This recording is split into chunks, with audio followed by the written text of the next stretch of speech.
Well, hello. Here goes a look into my red wiggler and mixed worm bin. And the secret to raising worms is the fact that you have to keep it simple. And a book that I highly recommend and encourage you to check out is Goldilocks and the Three Bears. These were on the side of the bin. And the reason I say that is because you want to keep it simple.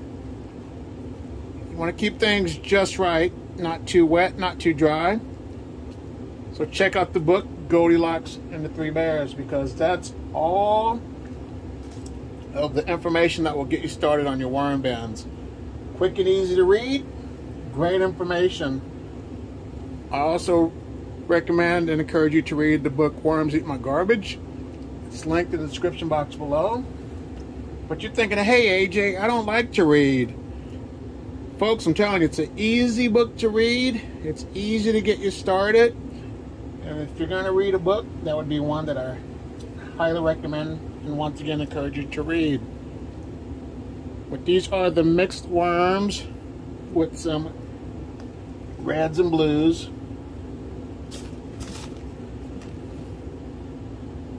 A lot of castings inside of this bin.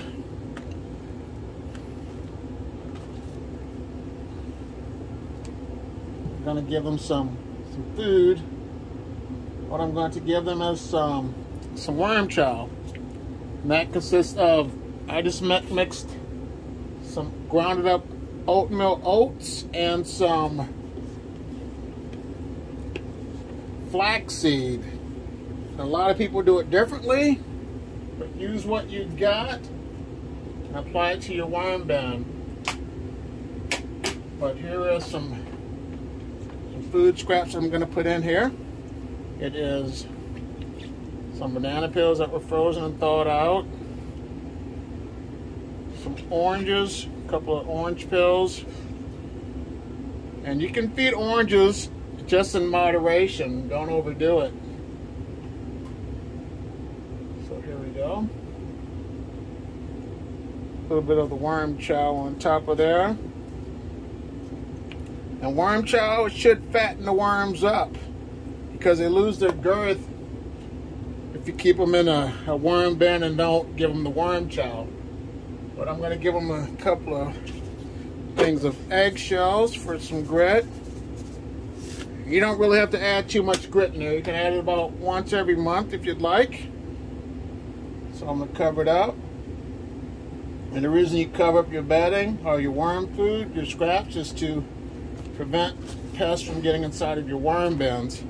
So that's a helpful tip when it comes to raising your worms. But red wigglers, they're easy to raise. And there's affiliate links if you're interested to find out more about where to get composting worms if you want to get that journey started. And Euros, they're easy worms to raise as well. All you have to do is give them the food scraps, some carbon, and they'll be good to go. They don't really try to escape the bin. Well-behaved worms. But when you first get them, they're really fat.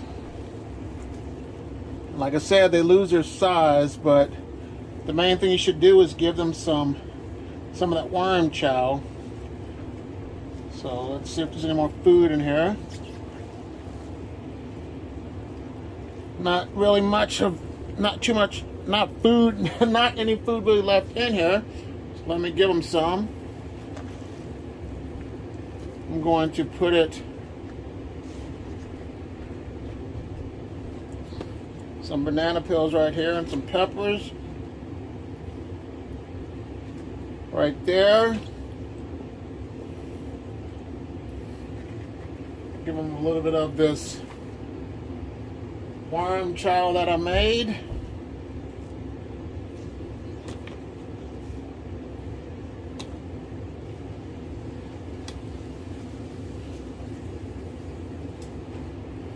Some eggshells for the grit.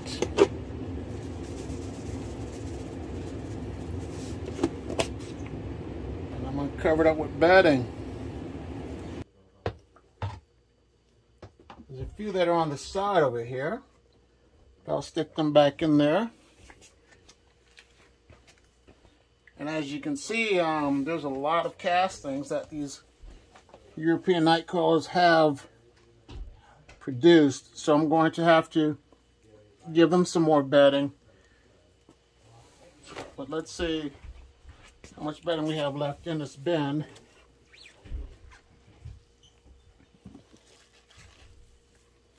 And you want to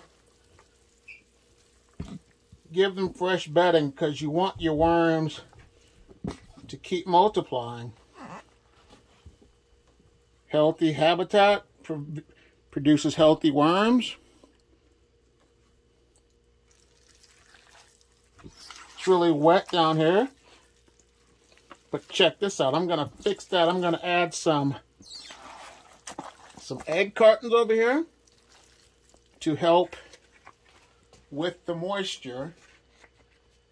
I'm just going to tear it up by hand.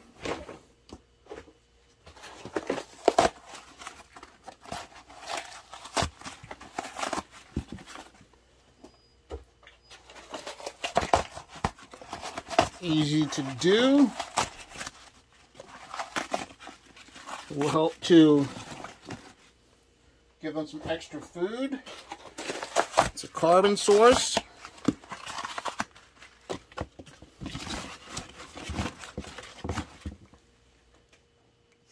That should be enough. Next, I'm going to... These worms are trying to get out on this side over here. But let me give them some more carbon. Some more food scraps. And also, in videos that we talked about, we discussed, worms try to escape if the weather changes. That could be a reason why they're trying to do their thing, but they're taken care of. They won't have to worry about being in danger because I'll take care of these bad boys.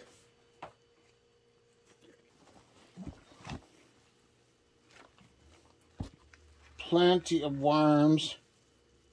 Still eating an apple that was in here. But what I'm going to do, I have another bin that I have that I started with just a few worms. I'm going to take a few of these worms out of here and add them to the other worm bin. So let me just grab my bucket and get a few handfuls of these worms to add into my next worm bin. So let's see who's going to be the chosen ones for today. So what I'm going to do, I'm going to start with some of these that are on the side. I'm going to add some of their previous castings in there. So I got a few here, and this handful and a few more are going to go into my other worm bin. I want to go ahead and get that one thriving, because if I ever thought about selling worms, that would be my go-to worm bin, because that's going to have like the leftover worms. And this one's been pretty dry lately. I don't know if it's more of the type of material, the paper it is. But I'm going to, there's moisture in there, so they're good, which I'm really happy with. But I will give them the remainder of the food scraps.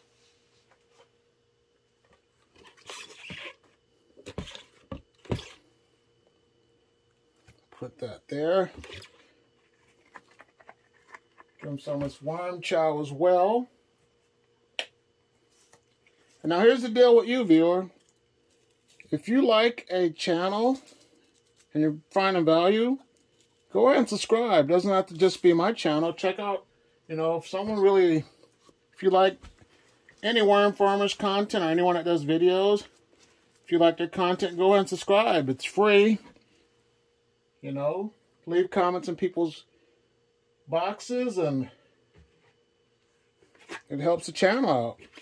You can also help channels out, like, I'm going to add these worms in there. If you become a channel member, that helps them out, or if you buy anything off of their links, Amazon, anything that you purchase will help channels out. And me personally, what I do is I always invest back into this community. You can ask any channel member or anyone that's been a regular on my channel. They know that I definitely like to invest back into the community. But what I'm going to do, I have to get these castings out.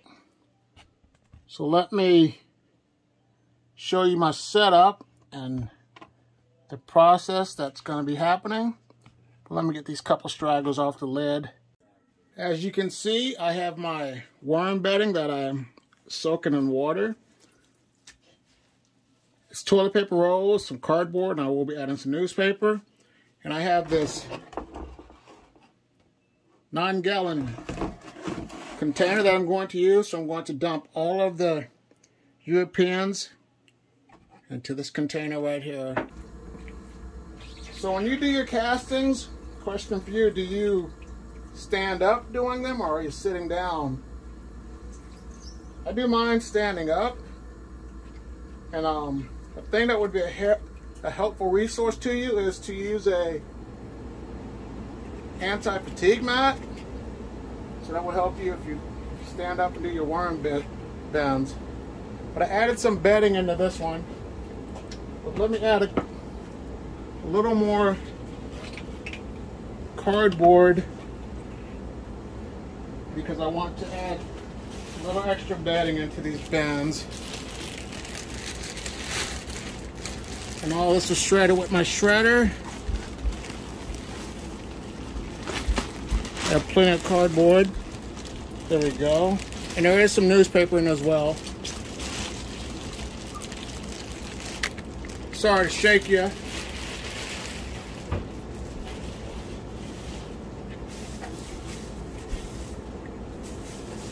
So let that get moist some more to the consistency of a wrung out sponge. And I'll also add a couple of eggshell cartons in there. Let those soak up.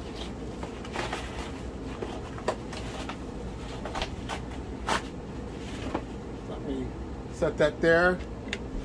But that's what it looks like for now. It's shallow. But what I do now is I go through what I have from the previous bin and take out all the big pieces.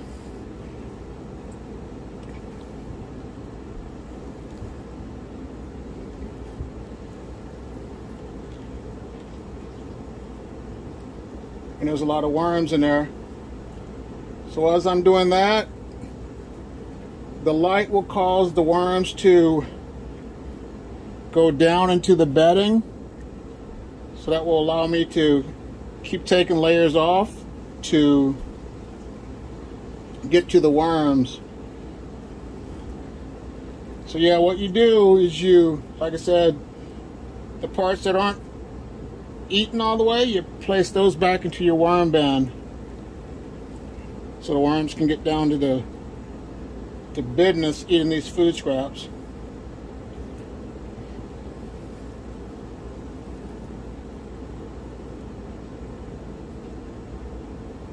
So let me take care of that. Still got the apple in there from the previous feeding. I'm going to throw that in there in my other bin too.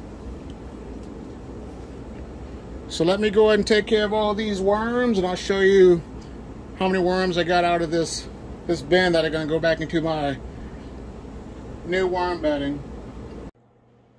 What I have going on is the pile method. I built up some piles, and I'm allowing these castings to dry out. And what's going to happen is the light is going to make the worms go downward, and they'll all go down to the bottom, but you gradually just take a little bit off the top. But the bait cut method's the better system, which I'm going to use for my other batch of European night crawlers. But I have a ways to go with this one. And when it comes to sorting your worms, sifting and all that stuff, it takes a long time to do, unless you have a trauma or a better invention. But what I decided to do was to just put new bedding in, and I'm just going to add my worms onto this other side and just call it good. So that's what I got going on from the first batch of worms, my first bucket.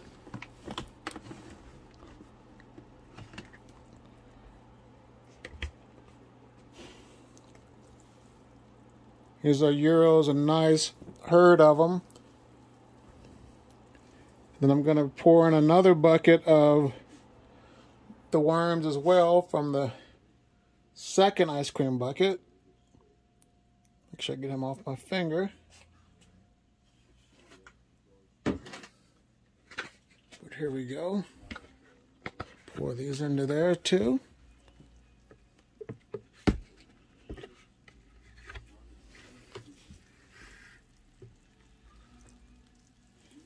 And you want to add new bedding, because if you want your worms to multiply, give them another fresh environment so they can keep multiplying. I had to cover them up with some newspaper, and I have never left my worms out like this overnight, but I had to get them to go down.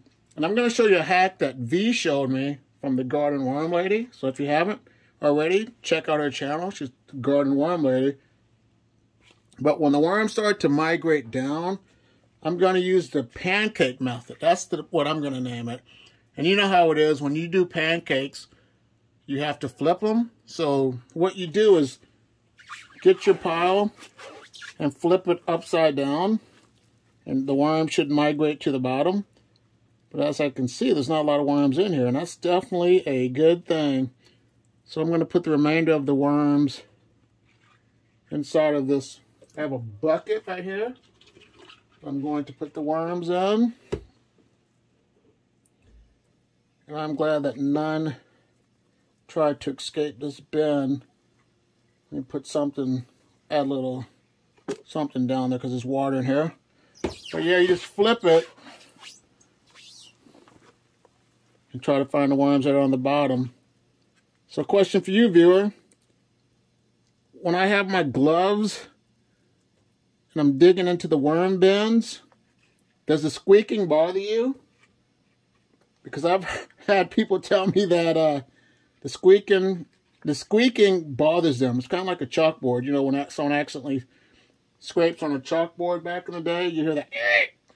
So I apologize if the squeaking gets to you, but I have to have my gloves on because I want to keep my hands cleaner and I can harvest these worms a lot sooner. And the method I'm going to continue doing from now on in the future is the migration method, where I can put the new castings inside, new bedding on one side of the bin, and push the old ones over, and feed one side to allow the worms to move over. And I'm also going to use the bait cup system. And that system really works best with my red wigglers, because those red wigglers, they'll go exactly to where the food is a lot quicker, I think, than the European night crawlers.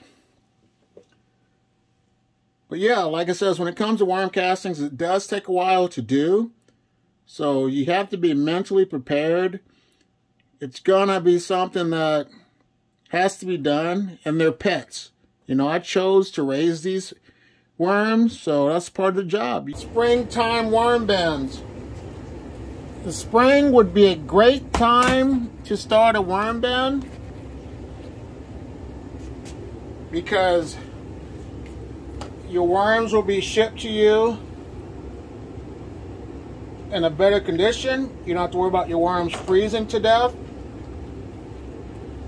But right now I'm looking at my European Nightcrawler worm bin. But yeah, definitely a good time to start your worm farm. And the reason I'm saying that too is because you have the opportunity to save some money.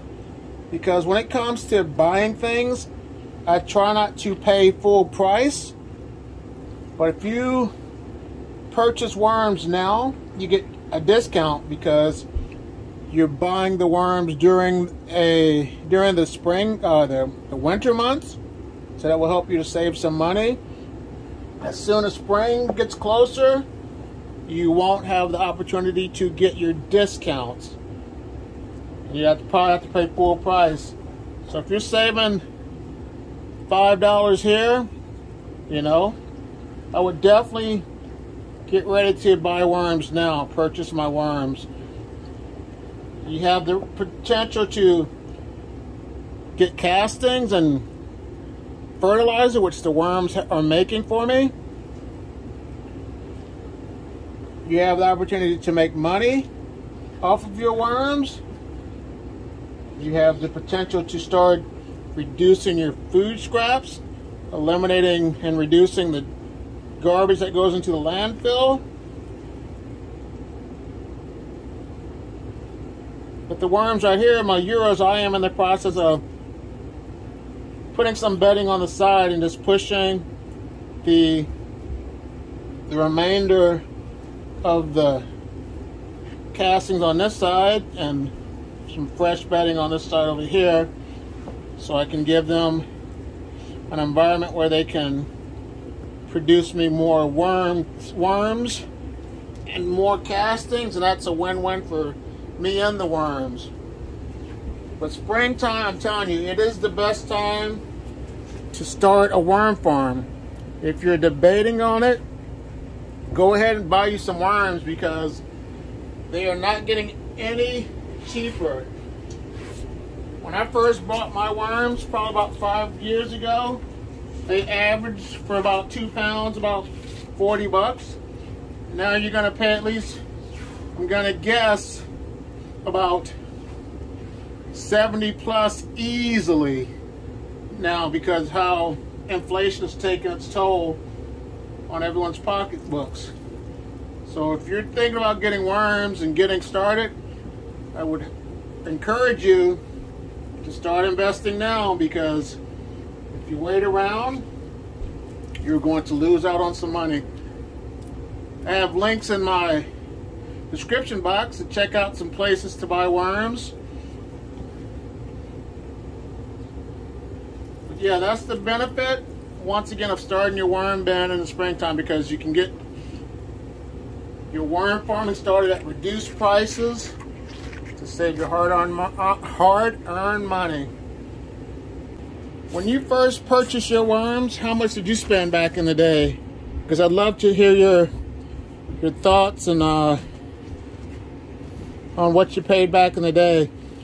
And how long have you been raising worms? This is my red wigglers. But what I have noticed is, when it comes to feeding a worm bin lettuce, if you don't freeze it and thaw it out, it does not break down really well. And I'm thinking maybe it's because of the preservatives or whatever's inside of the lettuce. I'm talking about store-bought lettuce only. But I know if you raise your own garden, you won't have any problems with having to worry about pesticides or anything inside of your worm bin, because you know exactly what's going in and out of your garden. But if you're going to feed a worm bin food scraps such as the lettuce, the best thing to do is to freeze and thaw. So it's just a tip for you. So as you can see, the lettuce it will break down a lot easier with the cell walls allowing the worms to get in there, because it's broken down easier for them. I added some shredded white paper.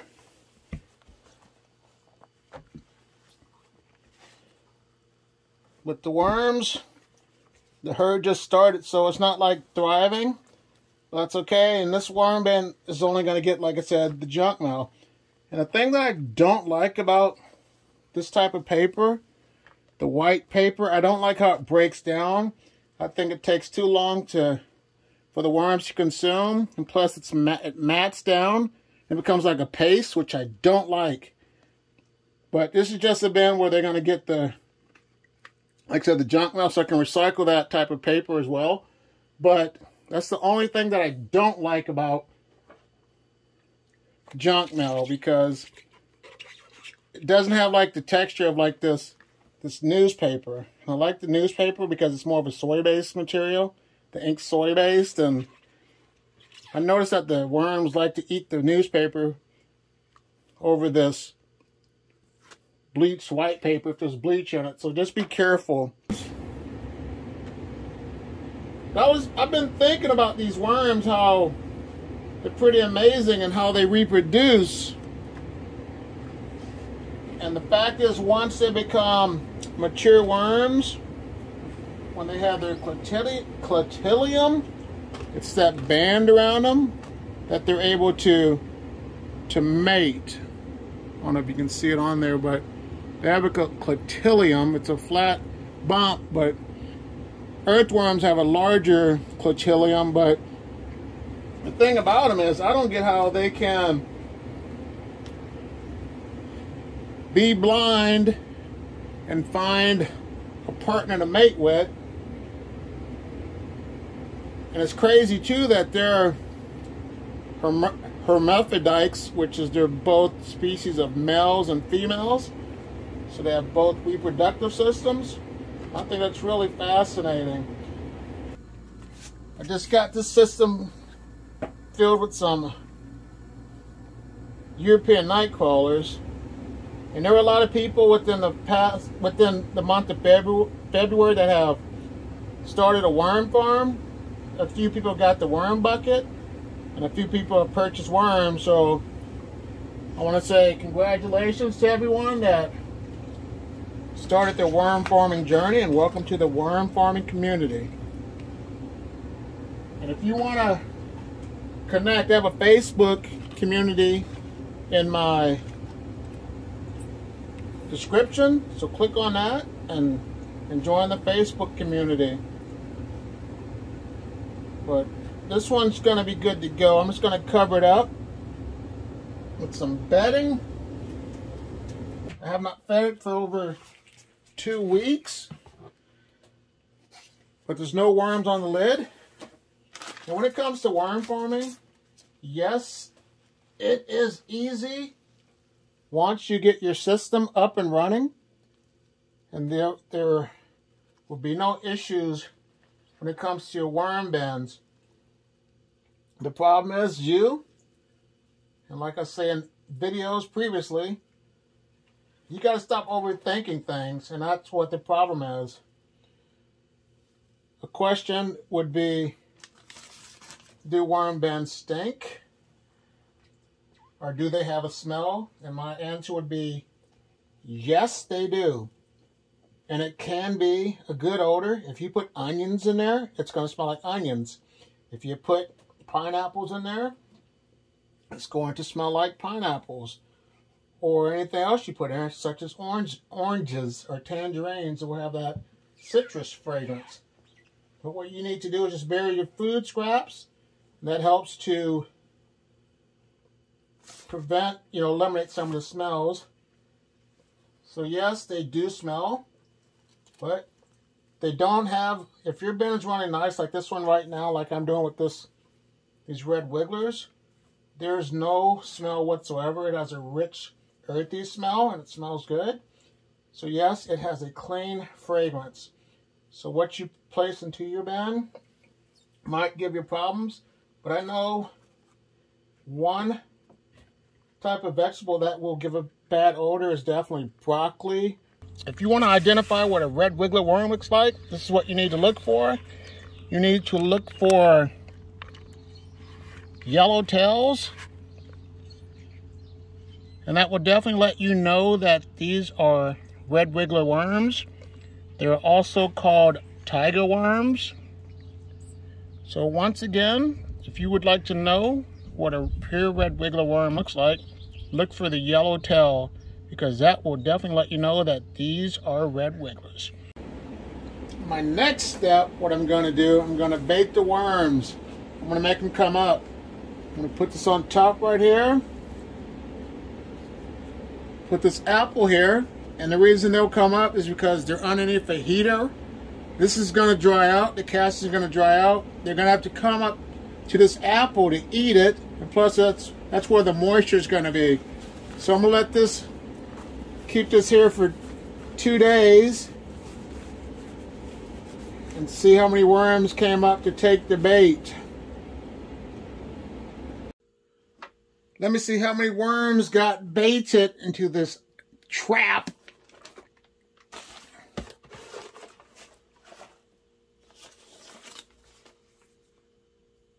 There's a few that are coming up to the top to eat, so I'm going to go ahead and pick those out and keep baiting out some more worms. If you're having problems with your worm castings being too wet to go to a sifter, here's a way that you could do it. You could put it on some cardboard, and I'll let my worm castings dry out for about a week, and I was able to sift them with ease.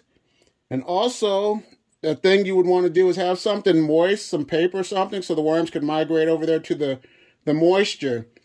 Other people have used peat moss, and they mixed it in and got it to consistency where it was drier to be able to sift through a sifter. So that's another way to do it. And also, if you get the big clumps of worm castings that are hard to, get through your sifter, all you can do is just roll them through your hands, and eventually they'll break down to a finer, content to sift through your sifter. If they still stay big and they don't break down, just throw them in your garden, and they'll break down over time as well. But here are 2 sifter ideas to get you started if you're interested in learning how to sift your castings. I'll see you in the next one.